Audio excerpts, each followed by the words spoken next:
NUEL Folktales.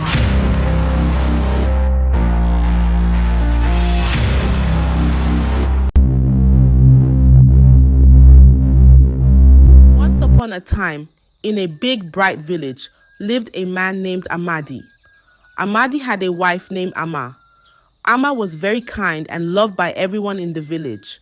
But one night, something sad happened.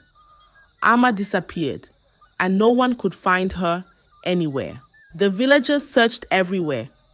They looked behind the big trees, near the river, and under the bushes. They called her name, Amma, Amma, but she did not come back. Everyone was very worried. After many days, the villagers thought that Amma must have died because they could not find her anywhere. They were very sad and missed her a lot. They talked about her sweet smile and how she used to make the tastiest yam porridge. They said, "We will remember Amma forever." And they were sad, thinking she was not with them anymore. But Amadi had a secret, a very big secret. He knew where Amma was. Amma had not really gone to the stars. Because of this, Amadi acted sad in front of the villagers. But inside, he was thinking about marrying another lady, Amma's friend. He didn't tell anyone his secret, not even his best friend. Every night he looked at the stars and felt a little scared because he knew the truth about where Amma was. And that's how the big secret stayed with Amadi, while the village thought Amma had disappeared forever. Back in the present, Amadi tries to live like everything is normal. He laughs with the villagers, he works in his farm, but inside he feels very scared and sad. When he is alone, he hears whispers in the wind that sound like Amma's voice. Sometimes at night, he dreams that Amma comes back looking sad and asking, "Why Amadi?" Even though Amadi wants to forget and marry the other lady, the memory of that night under the mango tree keeps haunting him. He walks by the backyard and feels like the ground there is different, heavier somehow. Amadi knows he should feel happy about his new plans. But the secret of what he did to Amma makes his heart feel like a stone. He wonders if he will ever feel light and happy again, or if the whisper of the leaves will always be telling Amma's story. In the village, things started to feel a little strange. At night, the wind seemed to howl louder than before, and sometimes Amadi's doors would slam shut even when there was no breeze. The big mango tree, under which Amadi and Amma used to sit, began to drop its mangoes before they were ripe, thudding heavily onto the ground. The villagers started whispering to each other. "Do you feel it? The chill in the air when you walk past Amadi's house," they'd say. "Maybe it's Amma's spirit. Maybe she's not at peace." They talked about how spirits sometimes come back if they had something left unsaid or undone. But Amadi, he didn't want to believe in these whispers. "It's just the wind, just the old tree," he would say loudly, laughing a little too hard. He tried to ignore the goosebumps on his arms whenever he was home alone, telling himself it was all silly superstition. Instead of worrying about the strange happenings, Amadi focused on Mai, Amma's friend. Mai was gentle and kind, with a smile that reminded him a little of Amma. He started visiting Mai, bringing her gifts of yams and honey.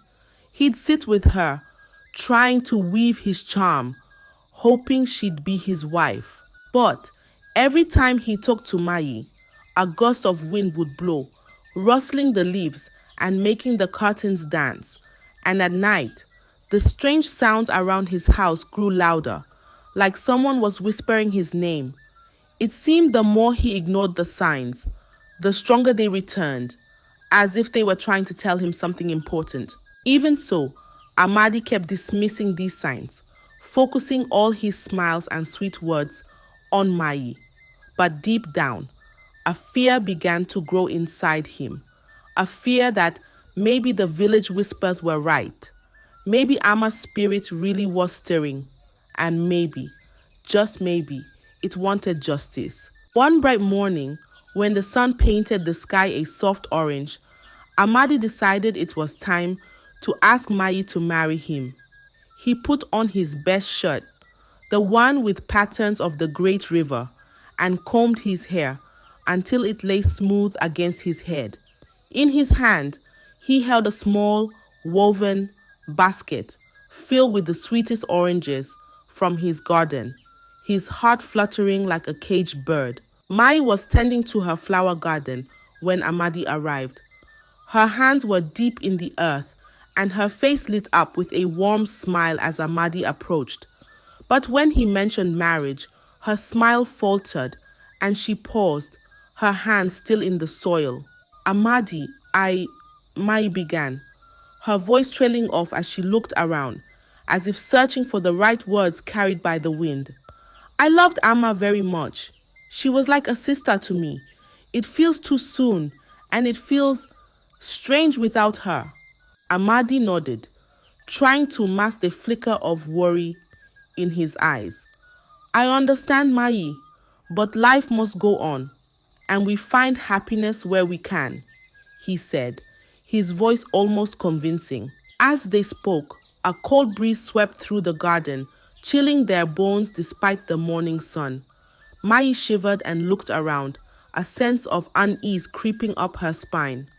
The flowers in her garden swayed violently as if in disapproval, though there was hardly any wind to explain it.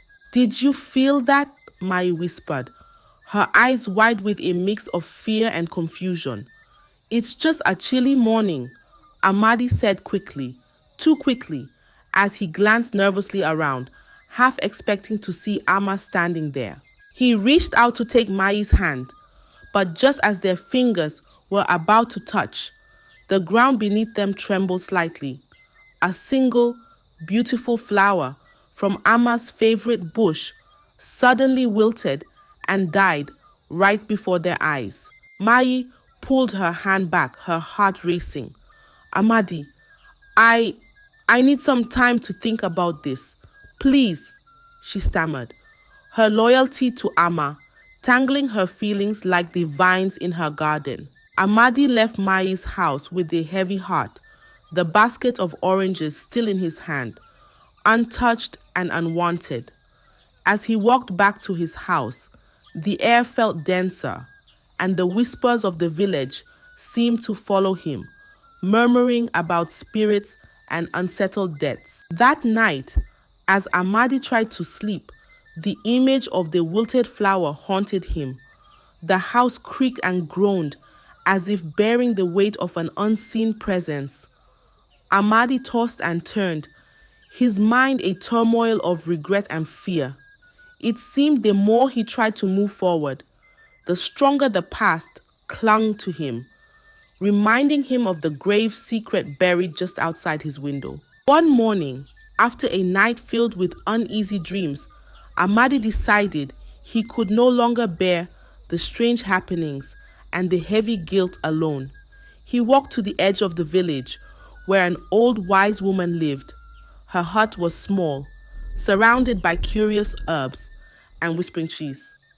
The villagers said she could speak to spirits and uncover deep secrets. As Amadi approached, the wise woman was sitting outside her hut, her eyes closed as if she was listening to the wind. Without opening her eyes, she spoke. I've been expecting you, Amadi. Amadi felt a shiver run down his spine. He sat down across from her, the dirt cool beneath his feet. I need your help, he began, his voice barely above a whisper. There are strange things happening around my home. I hear whispers and things move on their own. The wise woman opened her eyes, looking directly into Amadi's, with a gaze that seemed to see right through him. The spirits are restless, she said slowly. They speak of darkness, and their heart burdened with guilt. Amadi's heart pounded louder, fear mixing with his desperation. How do I make it stop? How do I bring peace back to my home? He asked, hoping for a simple solution. The wise woman sighed, her voice heavy with the weight of her knowledge. The only way to calm the spirits is to confess your sins. The truth must come out to heal the wounds you have caused. Atas quenchtasi ensi. Amadi's breath caught in his throat. Confess. He couldn't possibly reveal what he had done to Amma. The consequences would be unimaginable. He would lose everything, his respect, his status in the village, and maybe even his freedom. No, there must be another way. Can't you do a ritual or give me an amulet? Amadi pleaded, desperation coloring his voice. The wise woman shook her head, her expression somber. Some disturbances are beyond the help of herbs and charms. Your spirit is tied to the deed you have hidden. Unless you release that truth, there will be no peace for you or the spirit that haunts you. Amadi stood up abruptly, his chair scraping against the dirt. No, I cannot, he muttered, more to himself than to the wise woman. As he turned to leave, the wise woman called out, "Be warned, Amadi. Secrets buried in darkness have a way of coming to light. It is better to be the one who reveals them than the one who is revealed." Amadi walked back to the village, the wise woman's words echoing in his mind. With each step, his fear grew. He looked over his shoulder, half expecting to see Amma's spirit following him, her eyes sad and accusing. That night, as the wind howled around his hut, and the shadows seemed to move with a life of their own, Amadi knew the wise woman was right, but still, he couldn't bring himself to confess. He lay in bed, watching the moonlight dance across the floor, and felt the weight of his secret suffocating him like a thick blanket. He wondered how long he could endure this haunted life, and what it would cost him in the end. Despite the wise woman's warning and the restless nights, Amadi decided to push forward with his plans to marry Mai. He thought perhaps marrying her might somehow settle the disturbances. With a heavy heart, he began the preparations for the wedding, hoping to distract himself from the eerie happenings around his home. The village buzzed with the news of the upcoming wedding. Tents were erected, and colorful cloths were hung. The villagers, excited about the celebration, lent their hands to help. But the air around Amadi's house felt thick and cold, even on sunny days. As the preparations progressed, the disturbances grew more intense. One evening, as Amadi was discussing the wedding feast with Mai in his living room, a cold wind swept through the house, extinguishing the lamps. In the sudden darkness, both Amadi and Mai saw the silhouette of a woman standing at the window. The figure looked eerily like Amma, her eyes sad and her presence chilling. When Amadi blinked, the vision was gone, but Mai had seen it too. Was that Amma? Mai whispered, her voice trembling with fear. "It was just a shadow, Mai, nothing more," Amadi replied quickly, his voice unconvincing even to his own ears. But Mai couldn't shake off the feeling that something was terribly wrong. She started to ask more questions. "Amadi, tell me the truth. What really happened to Amma? Everyone says she just disappeared, but now I'm not so sure." Amadi felt trapped, his secret burning a hole in his chest. He avoided Mai's eyes, fumbling with his words. "Amma left Mai. She just left one night. I don't know where she went." But the lies felt hollow, and Mai sensed it. Her sleep became haunted by dreams of Amma calling out to her, begging to be found. The more she pressed Amadi for answers, the more evasive he became, and the more suspicious Mai grew. The wedding day drew closer, and the supernatural incidents only intensified. Cooking pots would clatter to the ground without being touched, and the sound of somber singing would drift through the village at night. The villagers began to talk in hushed tones, their excitement about the wedding turning into concern. One afternoon, as Mai was arranging flowers in the wedding area, she saw Amma's reflection in a mirror. Amma's image was clear and sorrowful, her mouth moving as if trying to speak to Mai. Frozen with horror, Mai watched as the reflection pointed towards the backyard, towards the spot where Amma had loved to garden. Shaken, Mai confronted Amadi again, this time more forcefully. I saw her, Amadi. Amma was in the mirror. She was pointing to the backyard. Please, for the love of the spirits, tell me what happened to her. Amadi, seeing the fear and determination in Mai's eyes, knew he could no longer keep the truth buried. The guilt, the hauntings, and now Mai's insistence were too much to bear. He felt the weight of his actions closing in, suffocating him. Under the shadow of the big mango tree, the same tree under which he had once shared so many happy moments with Amma, Amadi finally broke down. With tears streaming down his face, he confessed everything to Mai. He told her about the argument, about his selfish desire to remarry, and about the dreadful night he buried Amma alive just to keep her quiet.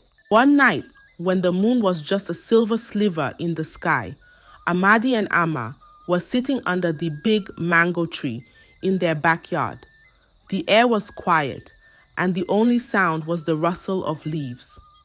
Amadi looked at Amma and said, Amma, I want to marry another wife, a lady from the next village. Amma was very surprised and sad.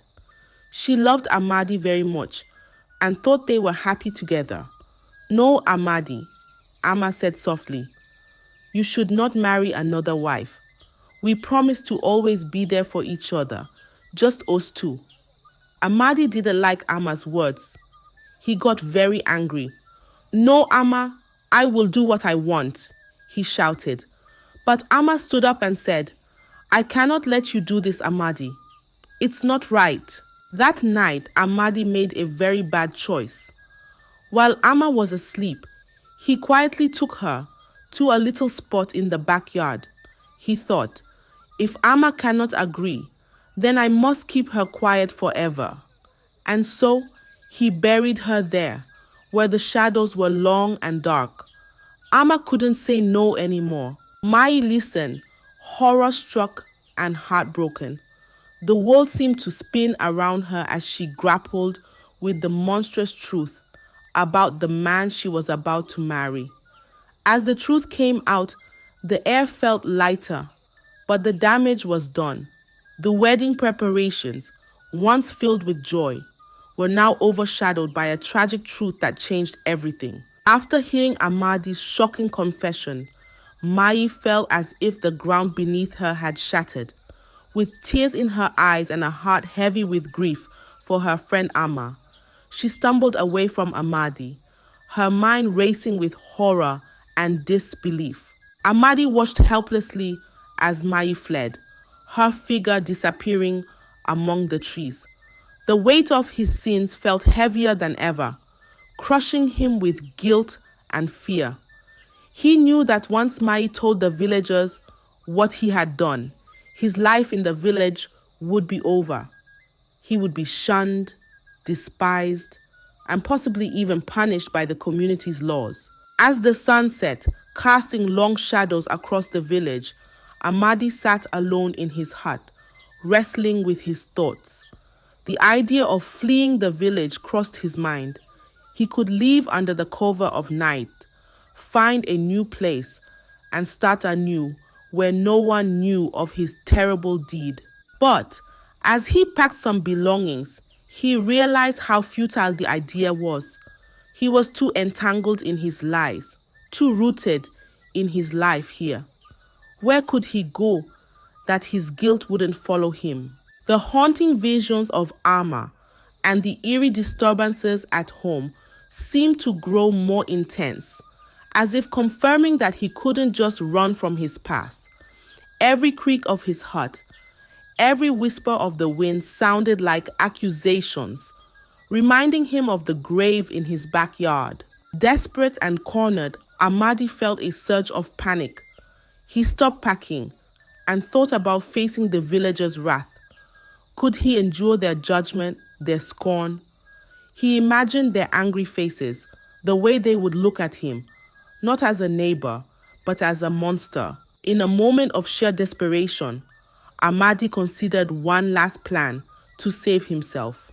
He thought of denying everything, of claiming Mai was lying or mistaken in her grief. But as he played out the lies in his mind, he realized how empty and hopeless they sounded. Mai had known Amma too well. She would never make up such a story. And deep down, Amadi knew he couldn't live with more lies, more deception. The truth, however dark, was out now, and there was no way to bury it again. As night enveloped the village, Amadi sat in his darkened hut, the sounds of the night mocking his fear. He realized that all he could do now was wait for the dawn and for Mai to reveal his secret. The thought terrified him, but part of him also felt a strange relief. Soon, the burden of his secret might be lifted, for better or for worse. With a heavy heart, Amadi spent the night awake, waiting for the first light of morning and the confrontation that would inevitably come. He knew that the next day would likely change his life forever, and he braced himself for the judgment of the villagers, the real consequences of his unforgivable actions. As the first light of dawn painted the sky in hues of pink and orange, the village awoke to a day that would be etched in its history forever. Mai, having spent a restless night tormented by grief and anger, gathered her courage and walked towards the center of the village. Her steps were determined, her resolve to seek justice for her friend, firm and unyielding. Gathering the villagers around the old banyan tree, where gatherings and decisions of importance were traditionally held, Mai's voice trembled as she recounted the horrific confession that Amadi had made. Her words fell like heavy stones into the silence of the morning, each revelation more shocking than the last. The villagers listened, their initial disbelief turning into horror and then fiery anger. As Mai spoke of the backyard where Amma was buried, a murmur rose among the crowd. The horror of such a betrayal by one of their own left them enraged and crying for justice. Led by the village shaman, a wise and revered figure, the villagers marched to Amadi's house, their faces set in grim lines, their hearts heavy with betrayal. Amadi watched from his doorway, his face pale, knowing there was no escape from the truth. His eyes, full of fear, met Mai's, full of accusation, as the villagers began to dig in the backyard. It didn't take long. Soon, a shovel clinked against something solid, and a collective gasp rose from the crowd. As they cleared the dirt, the remains of Amma were revealed, her clothing tattered but recognizable, her bones a stark, grim testament to her fate. The village shaman stepped forward, his face somber as he addressed the crowd. "This is a dark day for us," he began, his voice echoing with both sorrow and authority. "Amma was one of us, and she was wronged. We cannot let her spirit wander in unrest. Justice must be served for her, for us." The villagers nodded, their faces hardened by the need for justice. Discussions arose on what should be done. While some cried for immediate punishment, the shaman advised a careful consideration, reminding them of the laws of the land and the importance of a just response. Amadi was taken to a holding area, watched over by the village elders as the shaman consulted with the village council. It was decided that the authorities would be called to handle the matter officially, ensuring that justice was not only done, but seen to be done in accordance with the law. Throughout The shaman performed rituals to appease Ama's spirit, asking for her forgiveness and for peace to return to the village.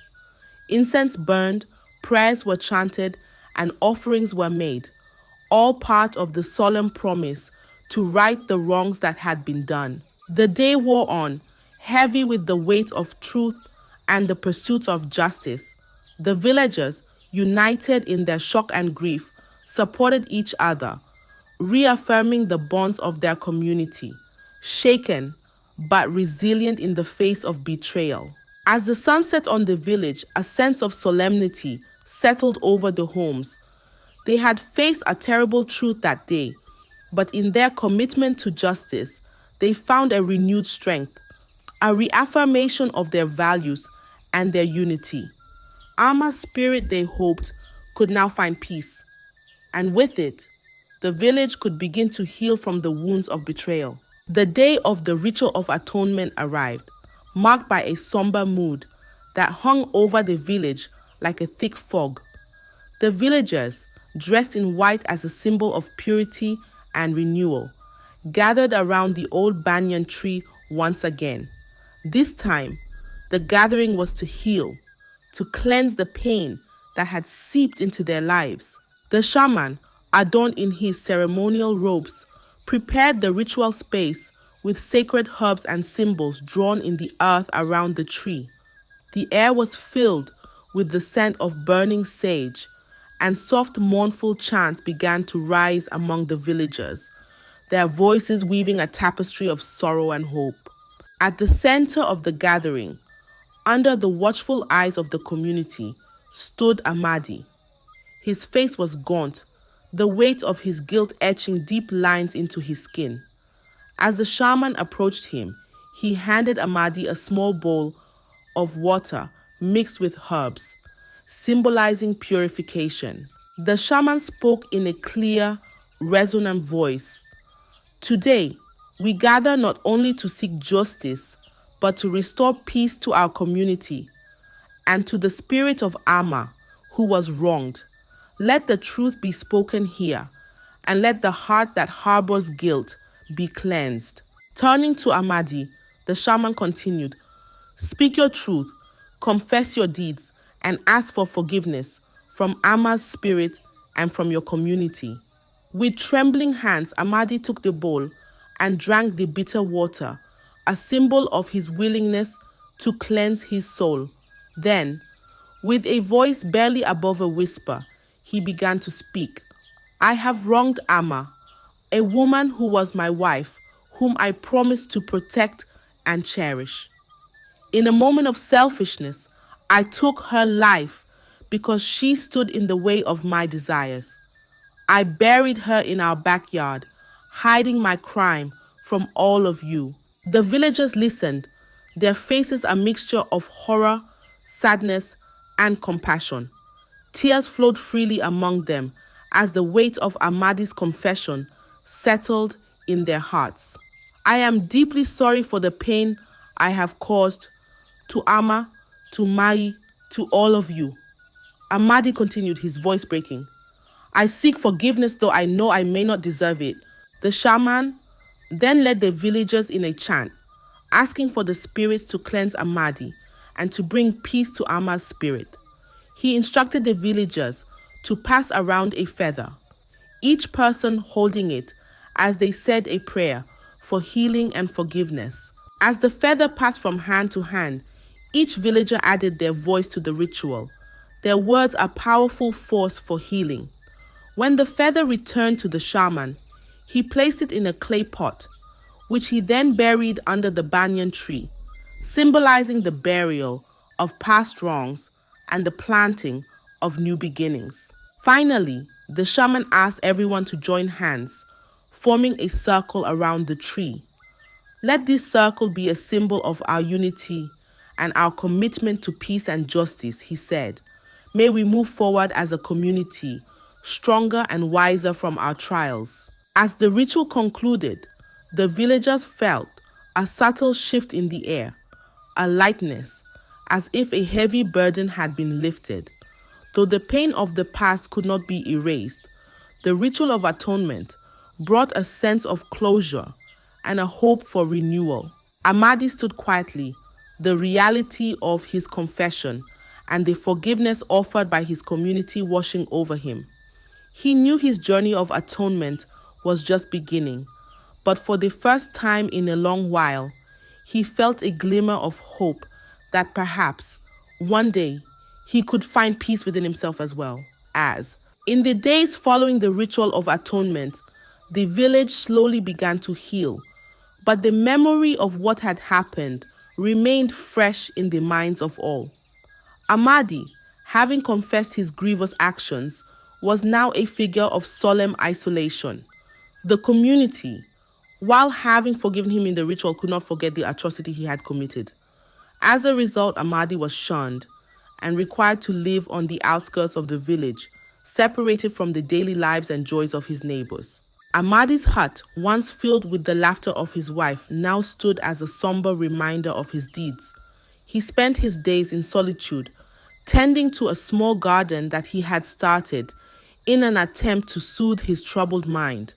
Yet, the plants and flowers, though they bloomed, could not erase the haunting memories of his past actions.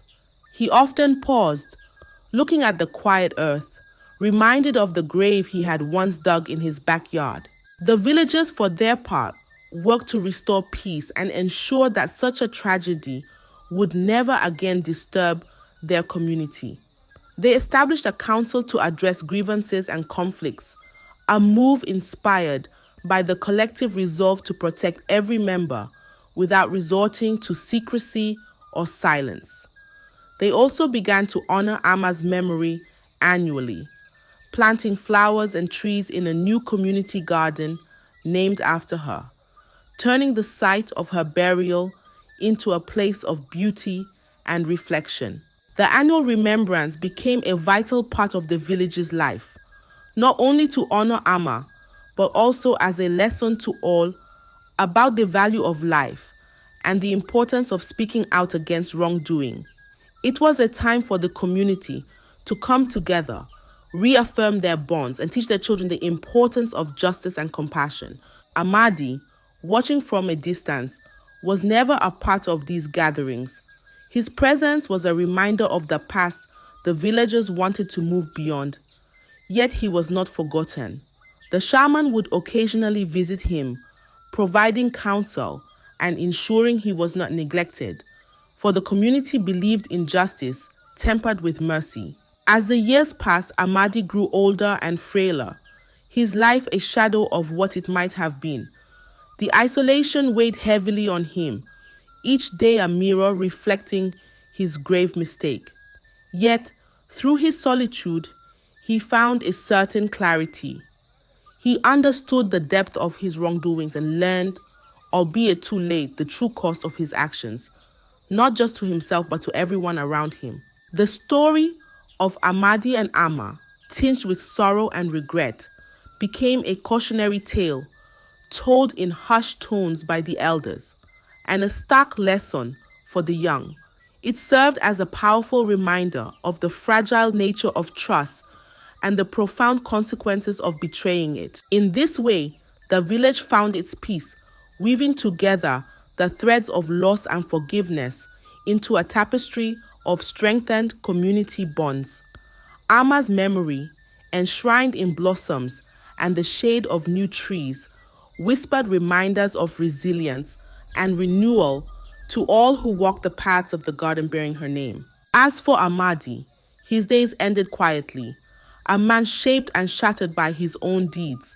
His story, a painful chapter in the village's history, reminded all who remembered it that redemption is sometimes found not in the forgiveness of others, but in the solemn acknowledgement of one's own faults and the unending journey towards making amends, however solitary that path might be.